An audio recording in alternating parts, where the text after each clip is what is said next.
자, 안녕하십니까. 요거 PS290 있죠. 요거 일자 패턴으로 되는 거. 근데 지금 이걸 사용하시는 분들이 아마 일자 패턴 이게 뿌려보시면 내가 그 저번 영상에도 말씀드렸듯이 일자로 뿌려지긴 뿌려지는데 중간에 틈이 생기면서 뭔가 일정 골고루 이렇게 일직선이 골고루 안 뿌려지죠. 그렇게 아마 되시는 분들이 많을 겁니다. 그래서 이걸 잘 안 쓰고 그냥 동그란 것만 요거만 쓰시는 분들이 많을 건데 절대 아닙니다. 이거 알고 쓰셔야 됩니다. 진짜 좋습니다. 이거 일자 패턴. 중요한 핵심이 뭐냐면은 제가 요 원리를 오늘 하루 종일 연구를 해가지고 이제 알아냈거든요. 요거 이제 또 그냥 보시면은 그러니까 오랜만에 3D 입체 영상 또 보시면서 제가 설명을 좀 드리겠습니다. 이 보시면은 이게 그 노즐 앞에 정면에서 봤을 때 이거 이 모양입니다. 이렇게.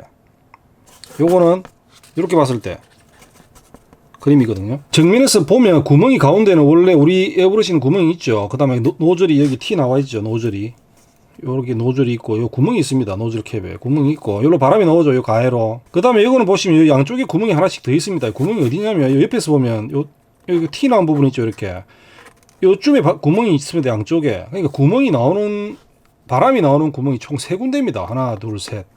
근데 요 옆에 구멍을 제가 자세히 보니까 여기도 뚫려 있거든요. 그러니까 이렇게 해서 바람이 이렇게 나옵니다. 바람이 이렇게 들어와서 이쪽 안쪽으로 쏩니다. 양쪽에서 이렇게 이 방향으로. 이거는 직선으로 나오겠죠. 앞쪽으로 이렇게 나오고 양쪽은 안쪽으로 이렇게 바람을 쏩니다. 그러니까 이게 이제 일자 패턴이 되는 거죠. 양쪽에서 바람으로 그 요 동그랗게 분사되는 그 분사 형태를 양쪽에서 바람으로 밀어가지고 일자로 만들어주는 겁니다. 무슨 말인지 알겠죠? 이렇게 나오죠. 원래 이렇게 나오는데 양쪽에서 바람이 밀어가지고 이거를 찌그러뜨리는 겁니다. 분사를 모양을. 그래서 이렇게 찌그러뜨려가지고 일자로 이렇게 분사가 되게 만드는 원리거든요. 원리는 간단하죠. 이해가 되죠. 이거 압력을 높이면 이 바람이 엄청나게 세지겠죠. 이게 물론 이것도 세지는데 양쪽에서 나오는 바람도 세지면서 너무 세면 중간에 있는 도료를 없애버립니다. 그러니까 중간에 비는 겁니다. 이게 항상 뿌려보면 무슨 말 알겠죠? 너무 세게 미니까 중간에 도료가 없어지는 겁니다. 적당히 밀어서 일자 패턴을 유지시켜 줘야 되는데 기압을 그러니까 압력을 컴프레셔 압력을 너무 높여버리면 중간이 비게 되는 겁니다. 이게 너무 세서. 그래서 제가 테스트를 싹 다 해보니까 제일 적당한 기압이 절대 2바 이렇게 놓으면 안 됩니다. 이거는 1.3에서 1.5 정도. 자, 이제 까만색을 뿌려가지고 테스트를. 그리고 이거는 뿌릴 때 우리가 보통 도료 분사할 때 중지손가락 이 정도 거리에 쏘죠. 그보다 더 붙여야 됩니다. 가까이 절반 정도.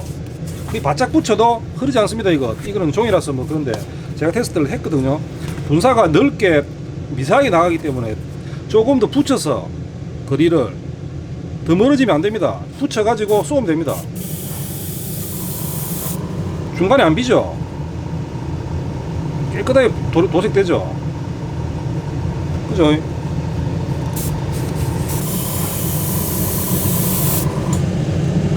그죠? 일자로 딱 튀죠?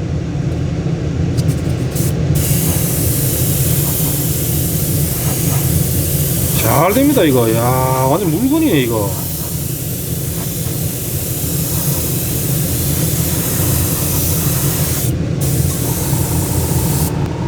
여기서 압력을 제가 더 높여볼까요?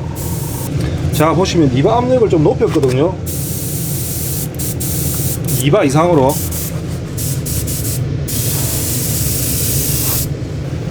보시면 가운데 흰색 선이 생기죠. 지금 생겼죠. 이렇게 비죠. 그러니까 압력이 세지니까 가운데를 너무 많이 밀어가지고 가운데가 이렇게 비게 되는 겁니다. 요거 가지고 계신 분들은 요거 지켜가지고 요런 식으로 쓰시면 넓은 면적 칠하는데 상당히 유용하게 잘 쓸 수 있거든요. 깔끔하게 칠해지고 빨리 칠해지고 대신에 도료는 좀 많이 먹기는 많이 먹습니다. 3가지 맞추시면 됩니다. 1.5바 그 다음에 트리거량은 아까 다 쪼은 상태에서 이거는 각자 맞게 조금씩 조절하시면 됩니다. 저는 이 정도 하니까 딱 맞거든요. 1번 2번 그 다음에 거리는 가깝게 이 정도 몇 cm 안 됩니다. 한 3, 4cm 정도 한 2cm? 3cm? 많이 붙여야 됩니다. 일반 우리 에어브러시 쓰는 것보다는 우리 에어브러시 쓸 때는 한 이 정도 쓰죠. 보통 그게 절반 정도로 줄여야 됩니다. 그렇게 해서 해보시면은 괜찮게 될 겁니다. 아마 가지고 계신 분들은 제대로 알고 사용하시면은 효과가 좋으니까 일자 패턴 이거 처박아 두지 말고 처박아 두고 있지 말고 방패나 이런 것들 쓰실 때 이거 사용하시면 아주 유용하게 잘 쓸 수가 있습니다. 이거 처박아 놓지 말고 쓰이소. 이거 오늘 영상은 여기까지입니다. 감사합니다.